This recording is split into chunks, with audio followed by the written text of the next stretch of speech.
الفتاح السيسي رئيس جمهورية مصر العربية.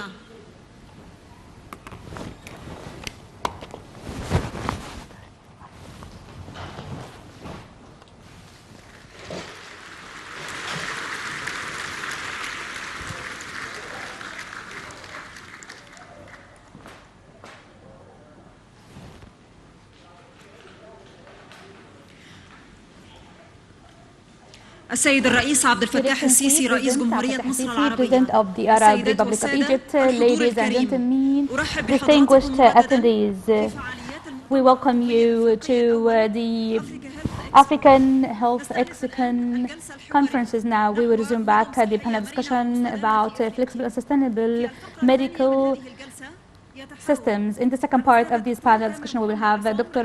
Muhammad Assam, head of UPA, Dr. Ahmed Oma, the acting African Agency for Protection and Diseases in Nutrition, Dr. Angia Batista, the assistant for WHO for pharmaceutical and drugs, Dr. Aravi Bashkar, the General Manager for Pharmaceutical. This session will be moderated by Dr. Khalid Abdel Ghaffar, Minister of Higher Education and Acting Minister for Housing and Health. I will ask Your Excellency to commence the session. The first question to Dr. Maria Simao, and she is the WHO Associate for Delivery of Pharmaceuticals. What is the WHO perception for equitable distribution of vaccines, and what are the current opportunities that should be exploited to avoid any future decrease in the supply chain? The floor is yours. Thank you very much. Let me first compliment. شكرا جزيلا. أود أولا أن أعبر عن سعادتي. Thank you for inviting WHO to speak at this opening session. Professor Ghaffar, let me say this is a very good question. Because what this pandemic has shown us is that the importance of diversifying manufacturing capacity. Right? Some new technologies, key technologies like mRNA technologies, for example, in some of the biotherapeutics, they remain concentrated in very few manufacturers, and access that the developing world had to these technologies was very, very scarce in the first year of the pandemic. So one thing that WHO wants to say in this forum is that we think the Arab Republic of Egypt is very well placed to move this agenda forward. And it's clear that also bringing together so many stakeholders, as you're doing during this event, will enable two things: with a regional production models that builds on existing capacity and that enhances collaboration between the different countries. I think the previous panelists showed how the different capacities and what can happen in the continent. We know, for example, the mRNA technology can be a quick fix in the pandemic, although we do have only two that worked for vaccines, right, for future outbreaks, but it also, like Professor Tak Eldin mentioned, it can help us to develop vaccines against malaria, HIV, and TB, which are diseases that plague the developing world. So it's still very concentrated, and we need to learn how to do these things. So let me just talk about, you asked about the opportunities, WHO's vision, and we say some are challenges, people say problems, but let's take this as opportunities. First one, that's access to know-how for new technologies. WHO is addressing through the technology transfer with mRNA training hub, and Egypt with 5 other African countries are spokes of this technology. And that's where access to know-how is where the public-private partnerships can help, right? Because we had delays in tech transfer because the IP holders did not want to share technology. Right? We know that, some of them. The workforce capacity, and then that's another opportunity because WHO is addressing this to a biomanufacturing training hub in the Republic of Korea, and this addresses needs from the private sector and the public sector as well. Know how to do the components and everything. And let me say an important issue is the regulatory capacity. Because without strong regulatory oversight, there's no quality assurance at country level, and there's no entry into the international market. Right? So let me congratulate the Egyptian Drug Authority on achieving maturity level 3 for vaccines using WHO's global benchmarking tool. This is a major achievement and reflects the very strong commitment from the government in making this happen. Let me say that in the African continent, we have 45 countries who start to do the benchmarking. 4 of them have already achieved the maturity level 3, which is functional, and we have 4 that are very close to get there. So this is extremely important because the two things have to go together: local production and regulatory oversight. And the 4th area, which I think it's a challenge, well, the others are more of opportunity, but it's the commercial sustainability. Right? And building facilities is the easiest part. Doesn't sound so easy when you're doing it, but it's the easiest part. But building sustainable facilities is the big challenge, right? And that's where all regions and countries and all regions need to work together to develop a coherent plan for production that includes who is going to buy in the future, right? The market. So WHO is very grateful for Egypt's high-level leadership. I think this is undoubtful. And we look forward to a continued collaboration initiatives that will increase supply security and at the same time that increase access to the medicines we all need. Thank you very much. أشكرك. دكتور أحمد أجويل أوما وهو نائب مدير المركز الإقليمي لمكافحة الأمراض the regional center CDC سؤالي الموجه إلى سيادته هو من وجهة نظرك ما هي الفرص التي يجب أن تستفيد منها الدول what are the opportunities that member states should leverage in the coming period through this organization to promote medical systems, and what's the role that will be played after COVID arena to continue supporting medical systems? The floor is yours. Thank you, Honorable Minister, and Your Excellency, President of the Arab Republic of Egypt, Excellency, Deputy President of Zimbabwe, Excellency, Deputy Chairperson of the Africa Union Commission, Excellencies gathered here, ladies and gentlemen. Let me start by sharing 2 lessons that we've learned during this pandemic as a continent. First is, when there's a really big problem across the world, Africa is on its own. And I'll repeat that, Africa is on its own. The second lesson we learned during this pandemic is that when Africa comes together, very good things happen. At the beginning of this pandemic in 2020, our heads of state, and we thank President El-Sisi, who was part of the Bureau, met regularly to provide guidance to us as Africa CDC and the Africa Union on where we should be heading in as far as addressing the pandemic is concerned. So if our heads of states are coming together, our ministers are coming together, our technical teams are coming together, it is time that the private sector on this continent and all those from outside of the continent and working and doing business on the continent, they need to come together with us to address our challenges. These are 2 key lessons that we've learned. But out of every crisis, there is always opportunity. And for our member states, the 55 countries on the continent of Africa, I suggest to you that the opportunities lie in 4 areas. First is we must strengthen our continental institutions. Strengthen Africa CDC, strengthen the Africa Medicines Agency, strengthen all those institutions that address issues of public health, including non-health institutions. At country level, we need to do the same. And we are looking forward, Honorable Minister, to coming to celebrate Egypt CDC sometime in the near future. Second is we must build the capacity of our workforce. And not only health workforce, it is all professionals who contribute to addressing public health problems here on the continent. We need to train them well, we need to have them in the correct numbers, and we need to deploy them in the right places so that we have a very good idea when a small problem starts, we address it before it becomes big. Third is we must build our own capacity to manufacture every health product that we need on the continent. It was very embarrassing at the beginning of this pandemic that we could not be able to make available to our citizens very simple things like masks and even more complex things like vaccines when the time for vaccination came. So we must build strong capacity on the continent to manufacture everything that we need. And finally, we can't do this alone, so we need to partner.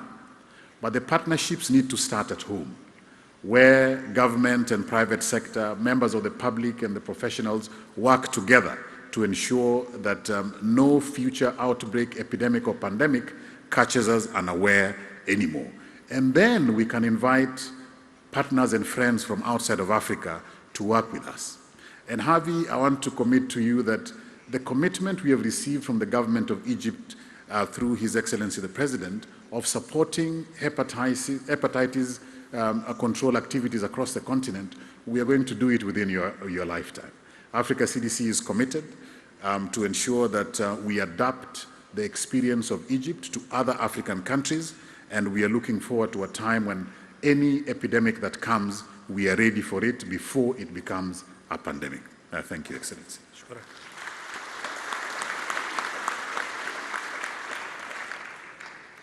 دكتور تامر عصام رئيس هيئة الدواء المصرية أصبح دور الهيئات الرقابية المحلية والدولية واضح جدا. The local competent authorities has become so spectacular, especially with the evolvement of vaccines and drugs manufacturing and the future progress that we can anticipate in this important and significant sector. How do you think that the authority can play one of those incentive roles in productivity of medicines, and how can we keep the balance between surveillance and support? The floor is yours.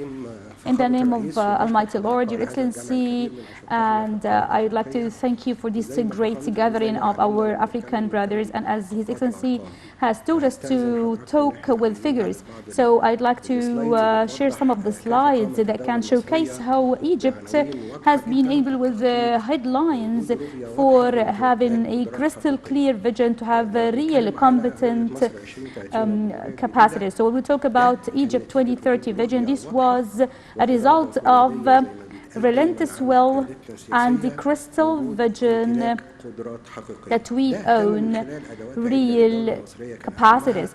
And this was through some of the steps, most of which was the investment. So through this structural work is to have the world acknowledgement by WHO that has been done in the past September, which is the third level, which is a great merit that we are crowned with. The Egyptian Medicine Authority and has put Egypt's name on a different level in the world.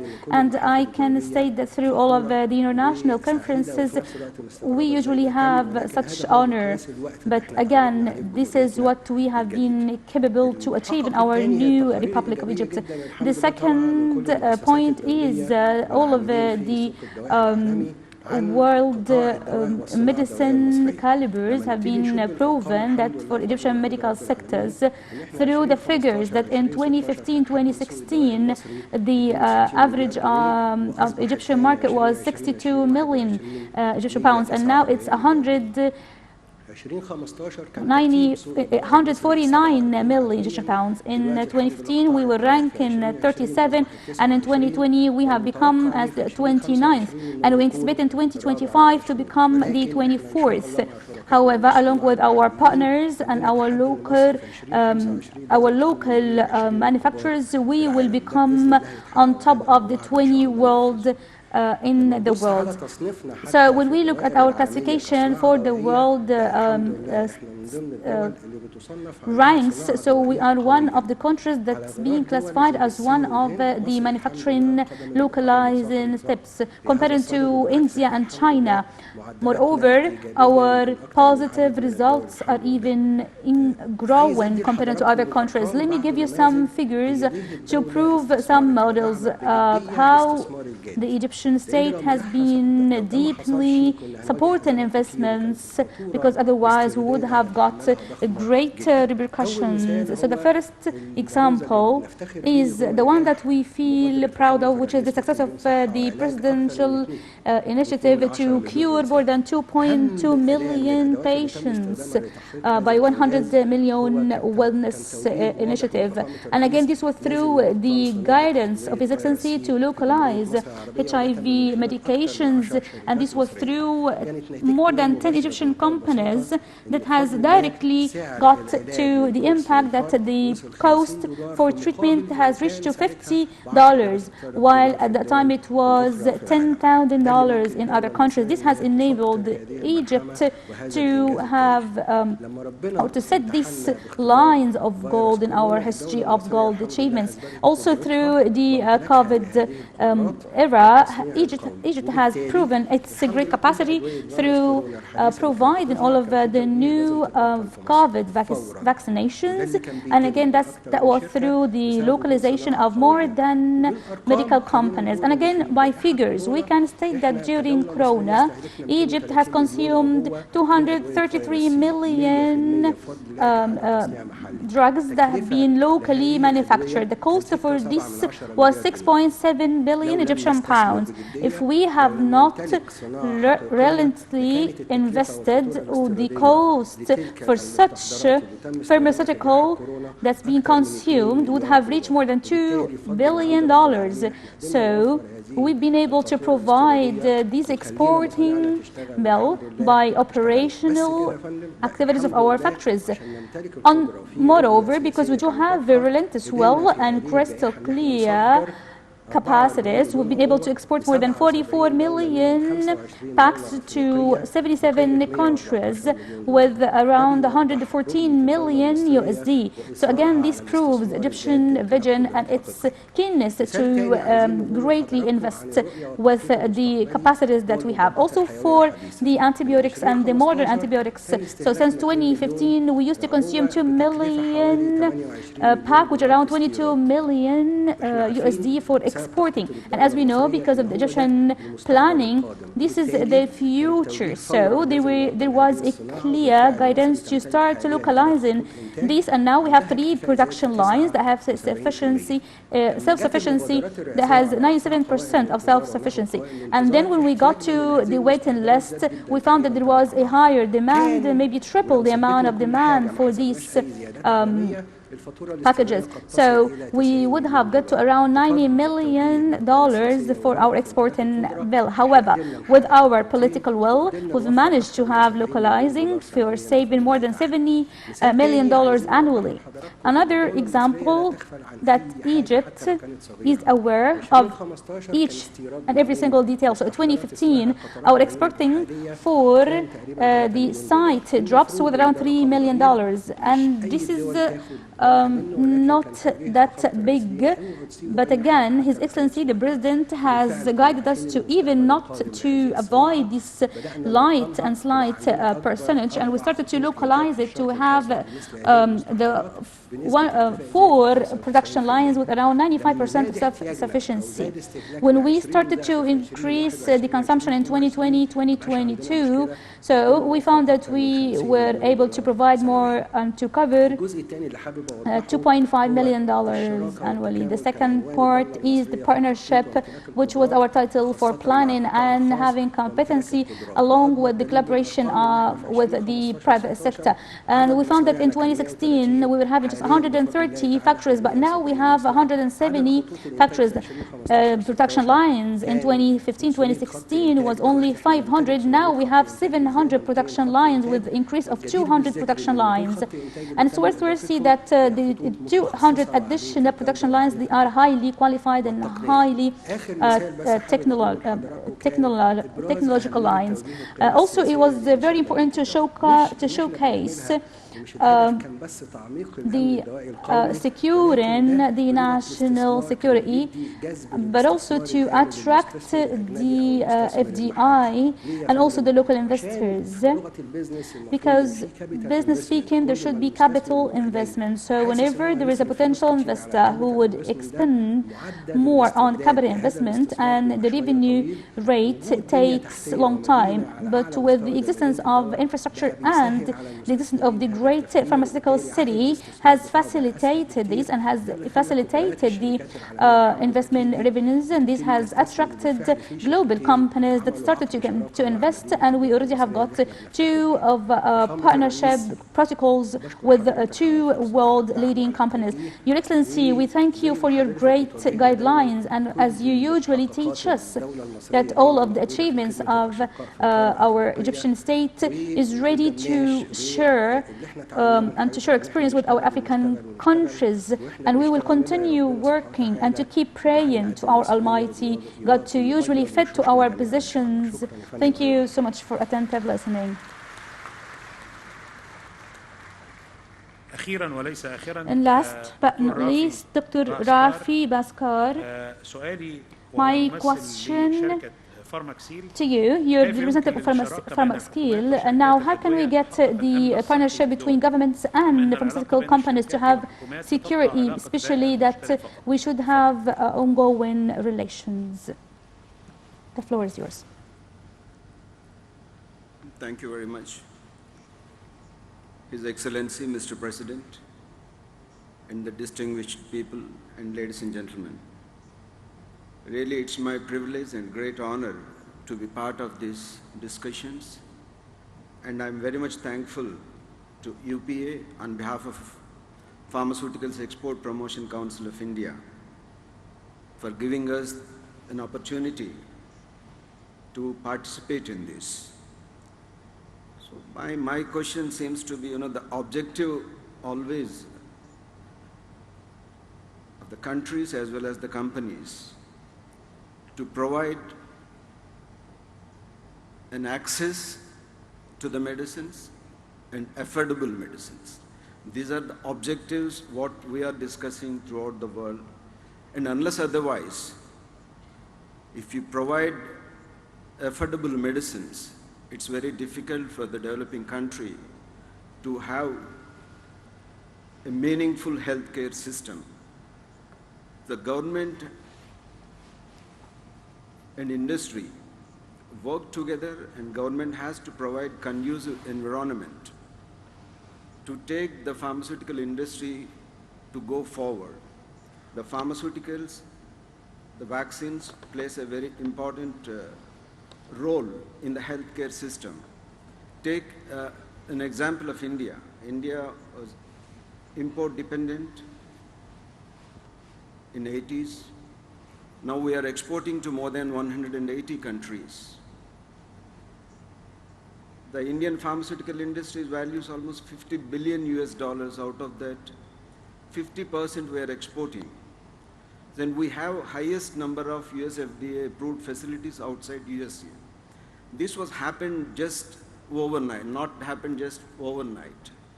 So we need to have a sustainable efforts and policy and political commitment from the government to address this issue. Now, take for example, the collaboration between the governments and the companies, how it give a positive outcome. During the pandemic, the government of India has supported Indian vaccine industry to develop a vaccine in collaboration with the national research institutions like Indian Council of Medical Research and National Institute of Virology. So there is a serious need to have a collaboration between academia and industry. This is not happening particularly in the developing countries, including India. So this is the area where our African brothers and the Asians and the countries like India also to move forward. So we have seen an unprecedented situation during the pandemic. Nobody knows. Our friends were talking about we are not having a mask. The situation was the same in case of India also. So now we reached to a level of developing an indigenous vaccine within the shortest possible time. The same kind of an approach was also taken by government of United States of America. They funded the vaccine manufacturing facilities. So this is to be continued, and the research and innovation should take any country forward, and we have to focus more on that. And the government of India has also announced product-linked incentive scheme. So unless otherwise, every country have their own capabilities to some extent, it's going to be chaos during the pandemics. So with this, the time given by my friend is very, very, very short. I would like to confine and stop here. And once again, I'm very much thankful to His Excellency and President and UPA, once again giving us an opportunity.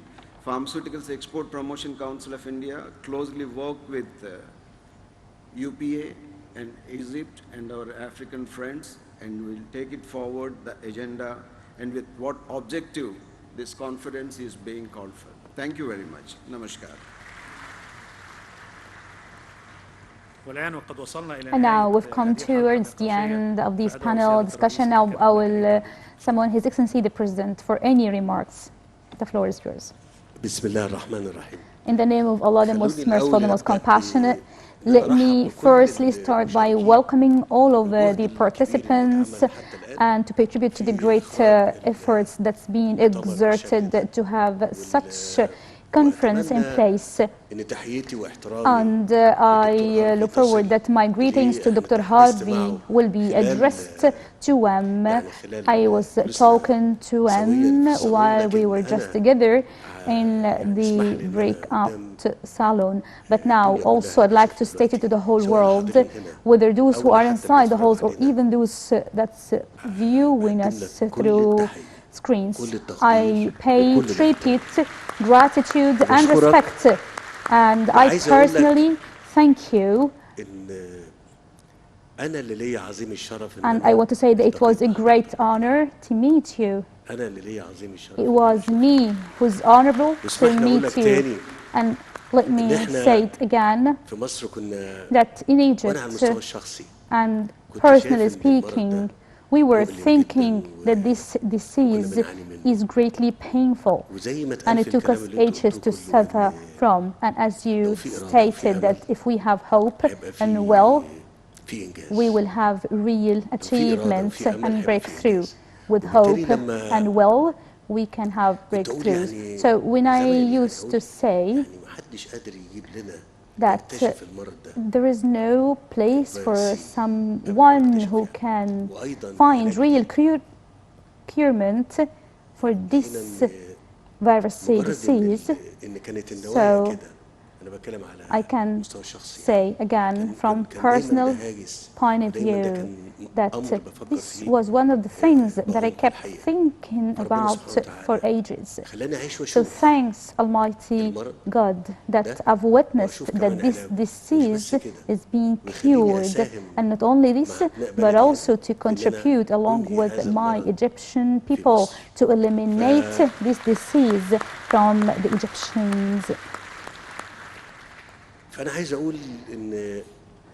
So I would like to state that our great scientists that maybe people do not know about or maybe do not see them, but they can see their results. It is greatly appreciated for all mankind that when we conducting the comprehensive diagnosis, we were having around 90 or 95 million. Today we are around 104 million Egyptians. But I wanted to say that when we started this diagnosis on the ground and we launched it nationally, and then thank God we've been able to be successful. And I just want to deliver a message to our African brothers and sisters that do not think that scarcity of resources may be boundary achieving your objectives.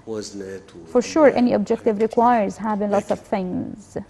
However, from our own experience, and I can remember that when I called for the American pharmaceutical companies and we were talking with them about contributing in providing the affordable medications that we can provide for millions of Egyptian patients, and we found that despite the fact that drugs at the time used to be for like 10,000 USDs, however, we have got it for less amount and less price, and this is why I would like to thank the pharmaceutical companies, and I want again to state that Africa is a promising market. If we are 1,250,000 or 1,300,000, so within 20 or 30 years we may reach to 2.5 billion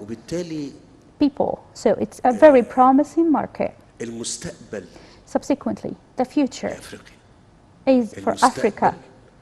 The future is for Africa. Maybe you cannot believe me, but the future is for Africa. I want to say that 60 or 65% of African population is youth. So we still have a greater opportunity.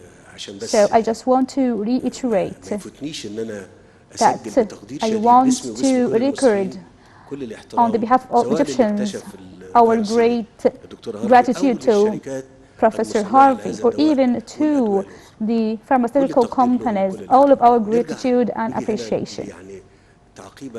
And again here to just comment on our panelists, whether who participated in the first or in the second session.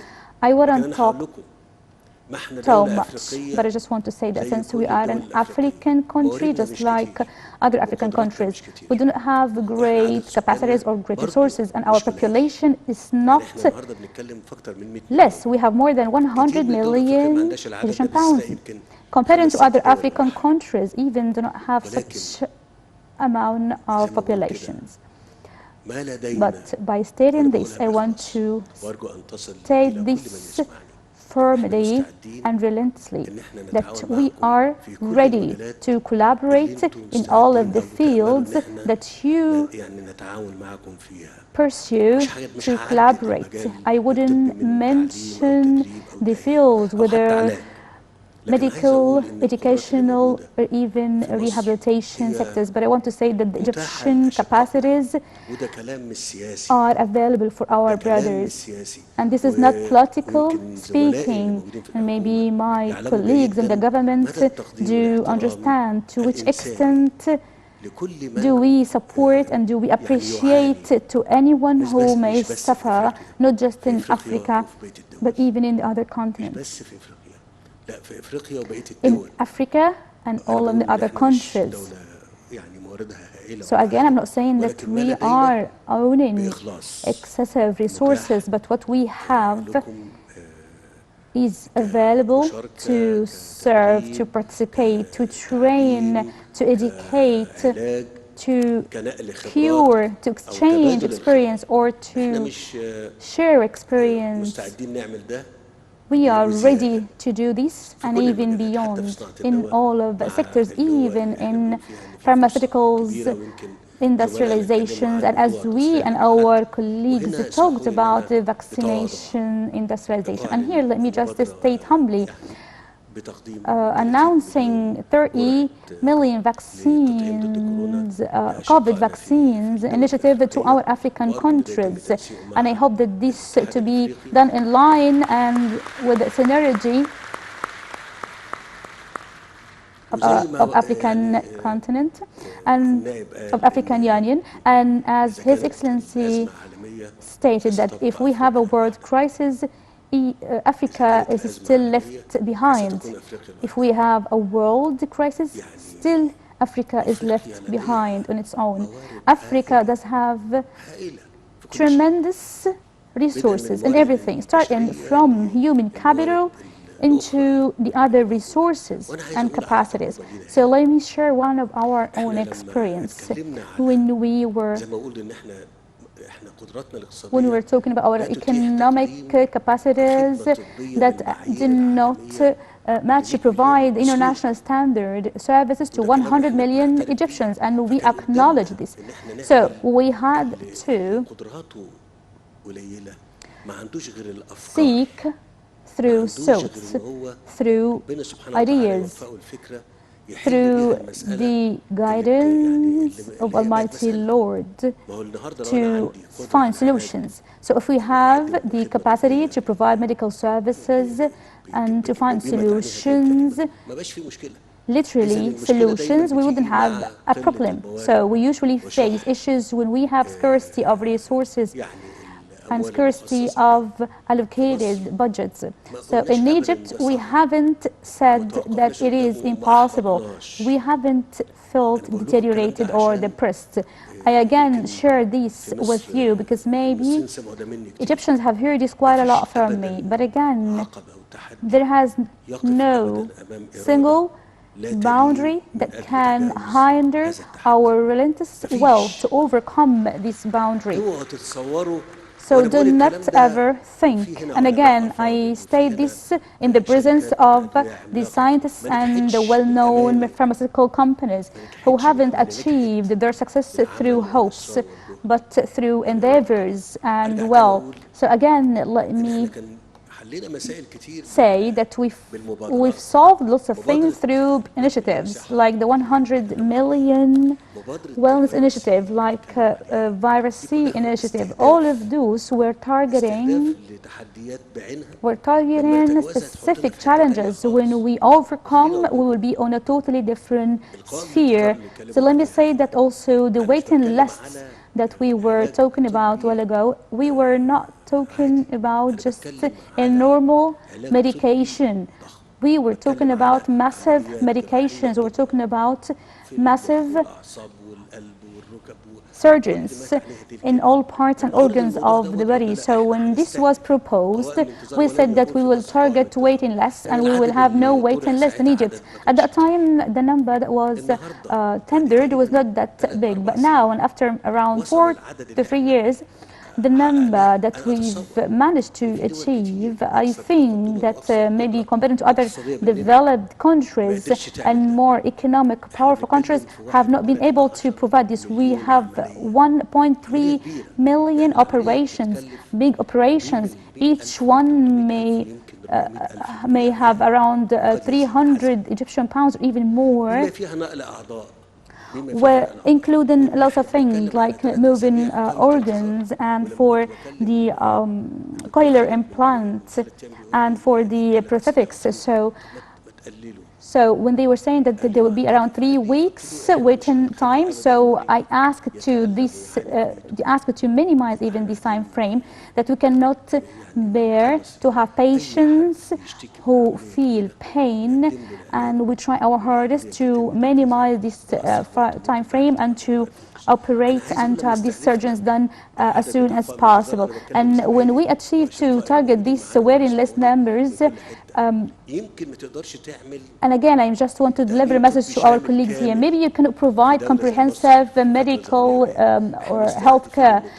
Again, we were targeting to have the comprehensive medical care to end within 10 years. We work for achieving this, and when I got the first proposal, they were just talking about even around 15 or 20 years. But I said that we wouldn't be able to delay providing such a highly important quality of service to our citizens after 20 years. For sure, there should be compatible infrastructure in place. However, we worked, we launched our program, and we started to take our activities. Now we have it applicable in 5 different governorates. And we can say that within the time frame that we are committed with to implement this plan, just within 10 years, we will accomplish to provide comprehensive medical health care to all Egyptians. And I wouldn't forget to mention that, yes, we do face lots of challenges. but it hasn't hindered us. Let me give you an example. We have around 2.5 million increased populations on annual basis. So maybe you have around 500 fatalities, so we have around 200 million citizens increased every year. So if we will provide around 2,000 clinics to our patients, so this would need around 4,000 clinics. That will cost around $2.5 million. So I just need to add around 4,000 clinics with around $2.4 million just for wellness. Has that set us aside? Have we felt handicapped? Have we said scarcity of resources? No, but we kept working. We kept challenging our fears till we overcome the challenges. Yes, that was the situation. So through the presidential initiatives that we have launched in terms of targeting specific diseases, to make sure that even if we cannot do everything, we at least can provide part of what we want to achieve. So I here want to deliver a message that in each sector we have got a unique experience. Maybe I've heard the remarks of Zimbabwe Deputy President, when he was talking about water. And maybe because it's a great opportunity now to speak about this, and for my African brothers know that we have 55 million meters for the water share, and this is not being changed through years. But still, have we got into conflict to increase our share of water? No. However, we've been working to maximize the resources and not to lose single drop of water, and I'm not exaggerating when I state this. And again, I'm not saying this for political purposes. I'm just stating this because any challenge is an actual opportunity. Do not consider challenges as boundaries, but rather opportunities to overcome. And we've been able to provide programs for 3D water desalination programs. Let me say that the programs that we have provided in that sector to make sure that Egyptians throughout Egypt to have water compatible to the international standards of WHO and to leverage the water drops to greatest levels. So maybe it would come as the first or the second world countries to maximize and to leverage the treatment and the water desalination for its people. So again, the challenge, because maybe everyone just would say that Africa is capable. Africa is capable, and if there is a challenge, still together, hand in hand, shoulder to shoulder, to overcome. But maybe there is one last thing remaining. What is the challenge that can hinder the countries? I would say that maybe the developed countries wouldn't be concerned with this. But again, I'm stating this to be recorded. When I was saying that security and settlement is one of the human rights, maybe lots of people wouldn't understand it. So I said that when you talk about, especially in African countries, and particularly in Egypt, if there is no security, if there is no settlement in the countries, none of those companies will be ready to invest. Why would they invest in one of the countries that are potentially not settled? And we will have just successive sequence of crises. So the first step that I should circulate and state for everyone listening to me, for having a real construction and development, is to have settled security. Otherwise, you would have very limited opportunities. Once again, I welcome you, and I'm happy that you're here on your second home, Egypt. And I hope that if you would have a chance to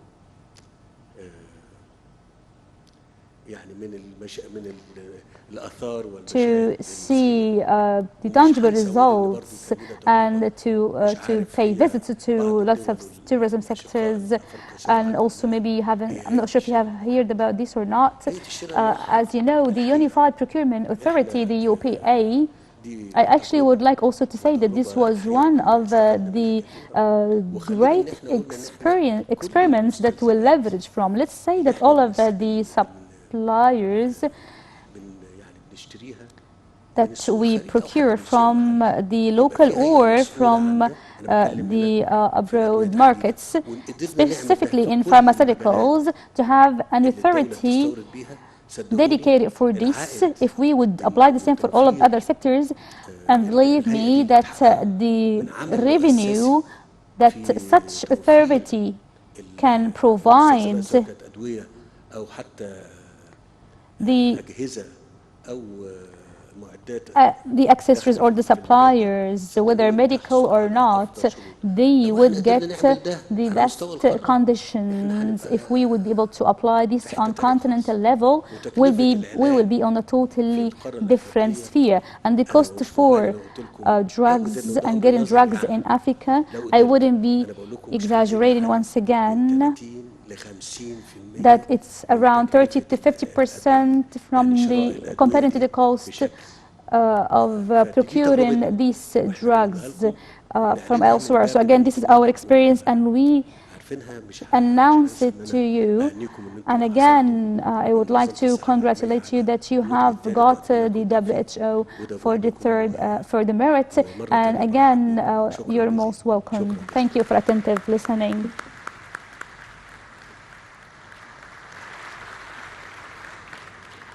في نهاية هذا المؤتمر, by the end of this session, we ask Almighty Lord to have to reap the fruits and to have tangible results by every African continental country, and we would like to pay tribute to all of the organizers of the ExCon.